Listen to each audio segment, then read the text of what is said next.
Tartu Ülikoolis ajakirjandust õppinud Jüri Luik oli saanud 26-aastaseks, kui tema õlule langes vastutus kõige tähtsamate läbirääkimiste eest, mida Eesti riik pärast Tartu rahu sõlmimist iial on pidanud.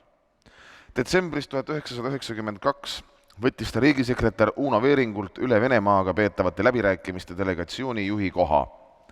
Diplomaadid olid selleks ajaks palju eeltööd teinud, kuid läbirääkimised ise olid sisuliselt ummikusse jooksnud. Luik juhtis neid justkui mädasoos paigaldamavaid läbirääkimisi järjepanu 1,5 aastat, algul delegatsiooni juhina, hiljem välisministrina. Kuni 1994. aasta juuli lõpus varises Venemaa vastupanu ootamatult kokku ja 26. juulil kirjutasid president Lennart Meri ja president Boriss Jeltsin Moskvas alla Vene vägede väljaviimise lepingule. Kogenud Rootsi diplomaat Lars-Peter Fredén, kes 20 aastat tagasi Luigega palju kokku puutus, on teda iseloomustanud nii. Luik oli täiesti mittenõukogulik, otsekohene, kiire mõtlemisega ja tal oli terav närv tunnetamaks absurdi, olgu siis diplomaatias või poliitikas. Ennekõike oli ta absoluutselt kartmatu. Ta võinuks olla närviline ja oma ametist vaevatud, aga ta ei ilmutanud kunagi mingeid märke ei ühest ega teisest. Jüri Luik, palun.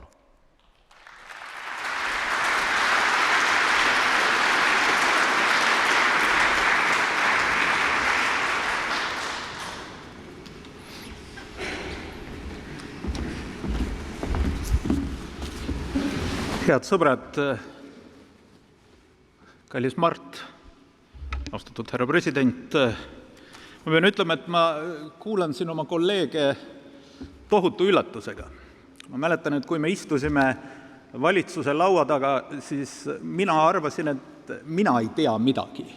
Aga kolleegidel on väga hea ekspertiis. Ma olin isegi üllatunud, kui sisuliselt nad kõiki asju käsitlesid. Nüüd selgub, et see osutus petlikuks. Head sõbrad, ma räägiksin natukene välispoliitikast laiemalt ja siis ka paar sõna Eesti-Vene läbirääkimistest. Ma tahaks muidugi kohe öelda, et Eesti välispoliitika ei olnud tolleks hetkeks veel täiesti uudne või ei olnud enam täiesti uudne. Oli olnud Lennart Meri välisministeerium, kelle tööd jätkas Jan Manitski ja see oli see baas, millel meie välispoliitika ju tegelikult põhines. Ja ma tahaksin ka siin väga tunnustavalt ära nimetada oma väga head sõpra ja kolleegi Trivi Vellistet, sest mis puutub välisministri karjääri, siis me enam-vähem täpselt poolitasime selle juba nimetatud Mart Laari valitsuse ajal. Ja ma ei tea, kas Trivi on nõus alla kirjutama kõigele, mis ma ütlen, aga igal juhul ma arvan, me jagasime väga selgelt ühte ja sama suunda. Konteksti mõttes ütleks nii palju, et tolleks ajaks oli Eesti pääsenud NSV Liidu lagunemise esmasest möllust, kuid me paiknesime endiselt väga raskes geopoliitilises situatsioonis. Ühel pool seisis ärritatud ja kaotatud tagaotsiv Venemaa ja teisel pool lääs, kes oli tollel hetkel veel väga kõhklev. Kogu selle möllu keskel aga Eesti riik, kes, nagu me täna kuulsime, pidi eelkõige saama kontrolli iseenda üle ja samas ehitama endale kodu turvalisse lääne kogukonda. Toona oli meil ausalt öeldes üsnagi lihtne valik.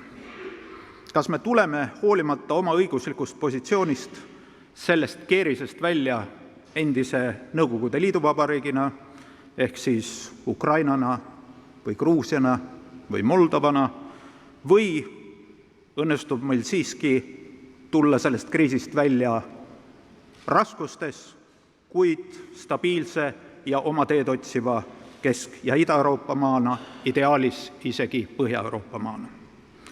Täna räägitakse palju sellest, et Euroopa Liidu tingimustes on side välis- ja sisepoliitika vahel väga tugev. Tollel ajal oli see side välis- ja sisepoliitika vahel muidugi erakordselt tugev. Olime ju rahvusvaheliste suhete jaoks valge leht ja pidime pidevalt tõestama, mis puust Eesti tehtud on. Pidime pidevalt vormima meie objekti. ehk siis Eesti riiki, et see paremini läände sobituks. Meie välispoliitikud, meie diplomaadid tõid väljast signaale, me arvestasime neid oma edasises töös. Ma ei taha öelda, et me lääne ees lömitasime, mitte mingil juhul. Meie ainus alternatiiv oleks olnud lömitada ida ees. Ma tahan öelda seda, et me olime läänest eksistentsiaalses sõltuvuses. Ja seetõttu olime me tollel ajal tõesti väga avatud kõikvõimalikele nõuannetele. Mida kiiremini Eesti arenes, mida rohkem viidi läbi reforme, seda rohkem avanes meil ka välispoliitilisi võimalusi läänes. Iga positiivne uudis suurendas meie välispoliitilist liikumisruumi.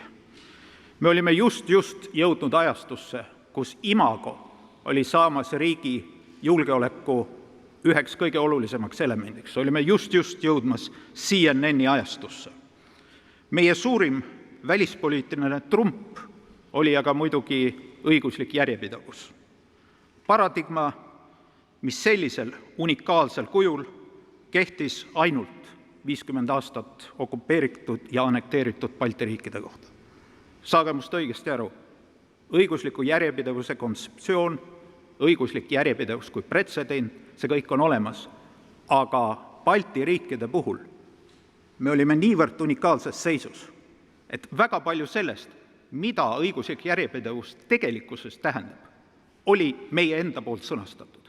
Meie poolt sõnastatud, aga sõnastatud niisugusel viisil, et me läbi oma tööga suutsime selle teha üldarusaadavaks läänes ja kõik meie põhilised õiguslikku järjepidevust puudutavad postulaadid on tänaseks, ma ütleksin, praktiliselt ühemõtteliselt omaks võetud.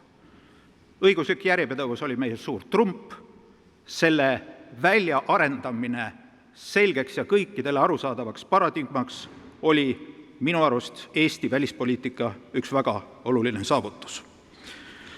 Aeg paiskas meie valitsuse ette muidugi rea välispoliitilisi väljakutseid ja kõige raskem nendest oli just nimelt Vene väed. Ma elasin ise Tammsaare teel ja Tondi kasarmud olid minu majast 500 meetrit ja öösel ma isegi kuulsin aeg-ajalt tanki mootorite mürinat, nii et mul oli niisugune väga isiklik ja pidev kuulmistunne sellest, mida tähendab Vene vägede siinolek. Ma ei saanud seda kordagi unustada. Kui Vene vägede väljaviimine ei oleks õnnestunud, siis me ei oleks täna tõenäoliselt Euroopa Liidus ja NATOs, sest meie aken oleks sulgunud ja isegi kui need vägesid täna Eestis ei oleks see enam eriti tähtis. See oleks loomulikult tähtis, aga see ei aitaks meid Euroopa Liidu ja NATO suunal. Me oleksime põhimõtteliselt samas situatsioonis nagu Gruusia. Mis puudutab läbirääkimisi, siis meie põhiülesanne oli mitte legitimiseerida vägede seesolekut, vaid ainult nende korrastatud väljaminekut. Me pakkusime alati lõpptähtajaks paari kuud, mitte kunagi rohkem. Ja lõpuks, ma meenutan, me kirjutasime leppe alla 1 kuuks ja 5 päevaks. Kohtumisel Kremlis kurtis Jeltsin, näidates meile Helmut Kohli ja president Clintoni kirja. Te olete kõik minu vastu üles keeranud. Ja minu arust see on kõige suurem kompliment, mis kunagi Eesti välispoliitikale on tehtud.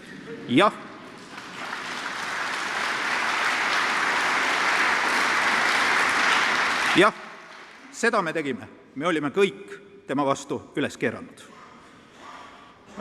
Olgem ausad, kui me sealt Moskvast tagasi tulime, siis kriitikat oli muidugi võimsalt. Õnneks see üsnagi pea vaibus, sellepärast et väed olid, nagu ma ütlesin, 6 ja 5 päeva järel läinud. Nii et polnud enam midagi väga palju kritiseerida. Ometi ma tahaksin veel tagantjärgi väga kõrgelt hinnata seda usaldust ja toetust, mida peaminister Laar mulle sellel väga keerulisel ajal andis. Sa tunned sellest ära tõelise riigimehe. Aitäh, Mart!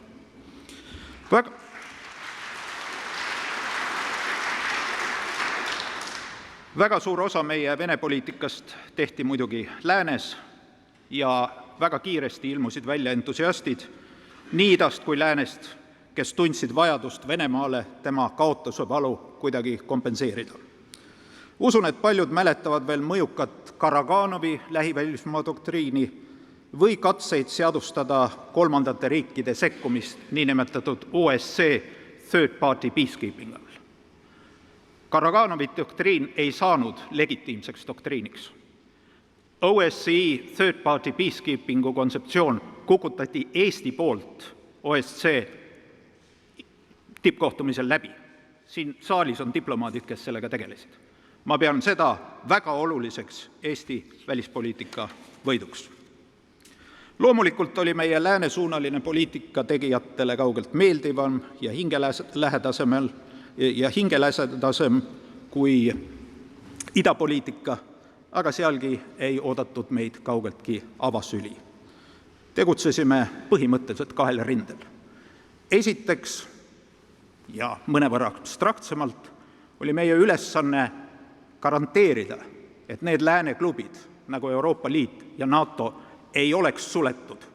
Tollel ajal ei olnud see sugugi selge, et nendest saavad avatud ka Balti riikidele avatud ühendused. Ja kõigis oma kõnedes, seisukohtades, artiklites me võtsime sellel teemal sõna. Euroopa peab olema avatud. Ja teiseks, mis puutub konkreetselt Eesti integratsiooni läände, siis meie põhiülesanne oli maskide maharebimine. Pidime olema niivõrd tasemel, et meie vastu oleks jäänud ainult üks argument lääneriikidele. Ja see argument oleks, et nad lihtsalt kardavad Venemaad. Ja sellist argumenti ei saanud ükski Euroopa liik ega ka Ameerika Ühendriigid endale lubada. See oleks tähendanud kogu külma sõja järgse retoorika läbikukkumist. Ja radikaalsed sisepoliitilised reformid andsid meile välispoliitikas muidugi suurepärased trumbid. Mäletatavasti kaotas Laari valitsus näiteks tollipiirangud, mis oli meile suur trump Euroopa Liiduga peetavatel vabakaubandusläbirääkimistel. Me nõudsime endale vabakaubanduslepingut ilma ühegi üleminekuperioodita. Inimesed, kes meie vastas neid läbirääkimisi pidasid, olid sõna otseses mõttes vapustatud. Meil oli see võimalus. Ja see tähendas ka seda, et me eristasime ennast. Ma ei räägi siin isegi ainult Kesk- ja Ida-Euroopa riikidest. Me eristasime ennast Kesk- ja Ida-Euroopa riikidest, me eristasime ennast isegi paljudest lääneriikidest selles olukorras, kus meie valmisolek loobuda igasugustest tollipiirangutest pälvis tähelepanu ja andis meile rahvusvahelist krediiti.